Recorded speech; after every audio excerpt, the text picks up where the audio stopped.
সাদা তিল আর কালো তিলের পার্থক্য কি? কোনটা বেশি উপকারী? আজকের ভিডিও থেকে জানবো সাদা তিল আর কালো তিলের মধ্যে কি কি পার্থক্য রয়েছে, কোন তিলের কি বিশেষত্ব, কোন তিল আপনার জন্য বেশি উপকারী। এবার চলুন পার্থক্যগুলো জেনে নেই। সাদা তিলের রং হালকা সাদা বা ক্রিম রঙের হয়, অন্যদিকে কালো তিলের রং গাঢ় কালো। সাদা তিলের স্বাদ কালো তিলের তুলনায় হালকা মিষ্টি, তাই সাদা তিল ব্যবহার করা হয় বেকারির জন্য, রুটির জন্য, বিস্কুট, পিঠা, তিলের মোয়া ও মিষ্টি জাতীয় খাবারে বেশি ব্যবহার করা হয়। অন্যদিকে কালো তিলের স্বাদ সাদা তিলের তুলনায় বেশি গাঢ় এবং বাদামের মতো, তাই কালো তিল ব্যবহার করা হয় চাটনিতে, ভর্তা, তরকারিতে। ভর্তার জন্য কালো তিল বেশি কার্যকারী।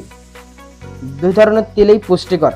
সাদা ও কালো তিলের মধ্যে রয়েছে অ্যান্টিঅক্সিডেন্ট এবং খনিজ উপাদান, যার আছে ক্যালসিয়াম, প্রোটিন, ভালো চর্বি ও ক্যালোরি, যা শরীরের জন্য খুবই উপকারী।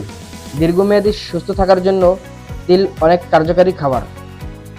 তাহলে প্রশ্ন হলো, কোন তিল খাবেন বা কোন তিল কিনবেন? সাদা তিল কালো তিলের তুলনায় পরিষ্কার।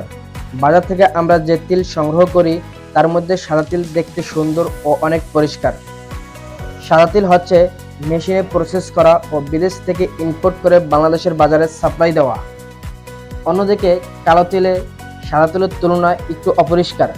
কালো তিলে ময়লা, আবর্জনা, মাটি, ধুলোবালি, পাথর ইত্যাদি থাকতে পারে, তাই বিশেষ কোনো কারণ না হলে কালো তিলের চেয়ে সাদা তিল ব্যবহার করাই ভালো।